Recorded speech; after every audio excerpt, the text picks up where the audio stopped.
ಸ್ನೇಹಿತರೆ, ವಿಟಚ್ಗೆ ಸ್ವಾಗತ ಸುಸ್ವಾಗತ. ಮಾಹಿತಿ ಹಾಗೂ ಮನೋರಂಜನೆಗಾಗಿ ವಿಟಚ್ನ ಸಬ್ಸ್ಕ್ರೈಬ್ ಮಾಡೋದನ್ನ ಮರೆಯದಿರಿ. ಅದು ಕಾಲಡಿ. ಅಂದಿನ ಕೇರಳದ ಒಂದು ಪುಟ್ಟ ಊರು.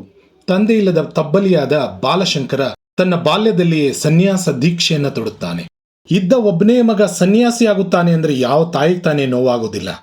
ವಿಧವೆಯಾದ ತಾಯಿ ಆರ್ಯಂಬ ದಿಕ್ಕು ತೋಚದೆ ಮಗನನ್ನು ಅಪ್ಪಿ ಹಿಡಿದು ಹತ್ತು ಕೇಳುತ್ತಾಳೆ.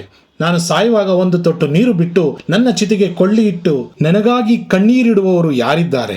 ನನಗೆ ಕಡೆಗಾಲ ಬಂದಾಗ ನಿನ್ನನ್ನು ಎಲ್ಲಿ ಹುಡುಕಲಿ ಎನ್ನುತ್ತಾ ಕರುಳು ಕಿತ್ತು ಬರುವ ರೀತಿಯಲ್ಲಿ ಅಳುತ್ತಾಳೆ.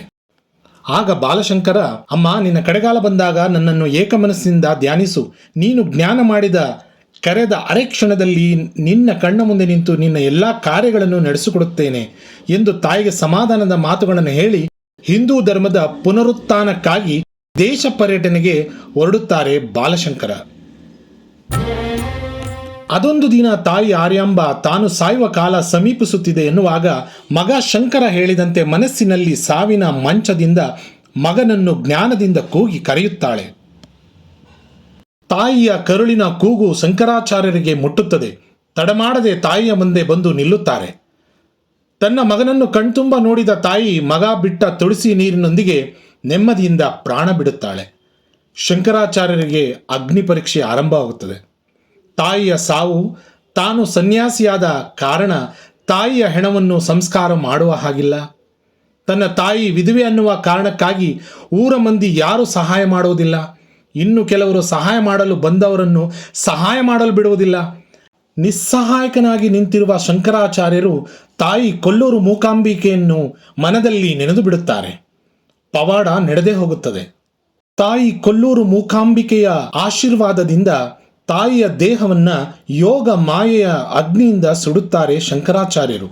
ಇಂತಹ ಕ್ಲಿಷ್ಟ ಸಮಯದಲ್ಲೂ ಸಹಾಯ ಮಾಡದ ಊರ ಜನರ ಮೇಲೆ ಕೋಪ ತಾನಾಗಿಯೇ ಮೂಡುತ್ತದೆ. ತನ್ನ ತಾಯಿಯನ್ನು ವಿಧವೆ ಎಂದು ತಾತ್ಸಾರದಿಂದ ನೋಡಿದ ಈ ಊರಿನಲ್ಲಿ ಎಲ್ಲರೂ ವಿಧವೆಯಾಗಿಯೇ ಇರಲಿ ಎಂದು ಶಪಿಸಿ ಹೊರಟು ಹೋಗುತ್ತಾರೆ.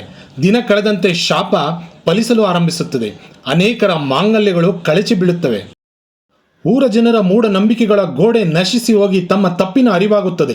ಓಡೋಡಿ ಬಂದು ಶಂಕರಾಚಾರ್ಯರಲ್ಲಿ ಕ್ಷಮೆಯನ್ನು ಕೇಳಿ ತಪ್ಪನ್ನು ಮನ್ನಿಸುವಂತೆ ಬೇಡಿಕೊಳ್ಳುತ್ತಾರೆ. ಊರ ಜನರ ಪ್ರಾರ್ಥನೆಯಿಂದ ಕರುಣೆಗೊಂಡ ಶಂಕರಾಚಾರ್ಯರು ಕನಿಕರದಿಂದ ಮಂಗಳ ಪ್ರದಾಯಿನಿಯಾದ ಕೊಲ್ಲೂರು ಮೂಕಾಂಬಿಕೆಯ ದರ್ಶನವನ್ನು ಮಾಡಿದರೆ ನಿಮ್ಮ ಸಕಲ ವಿಘ್ನಗಳು ದೂರವಾಗಿ ನಿಮ್ಮ ಮಾಂಗಲ್ಯಗಳು ಗಟ್ಟಿಯಾಗುತ್ತವೆ ಎಂದು ಪರಿಮಾರ್ಚನೆಯ ದಾರಿ ತೋರಿಸುತ್ತಾರೆ. ವಿಧವೆಯರು ಅಮಂಗಳೆಯರಲ್ಲ ಎಂಬುದನ್ನು ಅರಿತುಕೊಂಡ ಆ ಊರಿನ ಜನರು ಅಂದಿನಿಂದ ಬಿಳಿ ಸೀರೆ ಉಡುವ ಸಂಪ್ರದಾಯವನ್ನು ಆಚರಿಸಿಕೊಂಡು ಬರುತ್ತಾರೆ. ಹಾಗೆ ಕೊಲ್ಲೂರು ಮೂಕಾಂಬಿಕಾ ತಾಯಿಯು ಎಲ್ಲರ ಮನೆಯ ಕುಲದೇವರಾಗುತ್ತಾಳೆ. ಸ್ನೇಹಿತರೆ, ಹಿಂದೆ ಕೇರಳದಲ್ಲಿ ಮುಂಡು ಮತ್ತು ವೇಷ್ಟಿ ಅಂತ ಕರೆಯಲಾಗುತ್ತಿದ್ದಂತಹ ಈ ಬಿಳಿಯ ವಸ್ತ್ರಗಳು ಕಾಲಕ್ರಮೇಣ ಸೀರೆಯ ರೂಪಕ್ಕೆ ಬಂದು ಆಕರ್ಷಣೀಯವಾಗಿವೆ ಮತ್ತು ಹೆಣ್ಣು ಮಕ್ಕಳ ಸೌಂದರ್ಯವನ್ನು ಹೆಚ್ಚಿಸಿವೆ.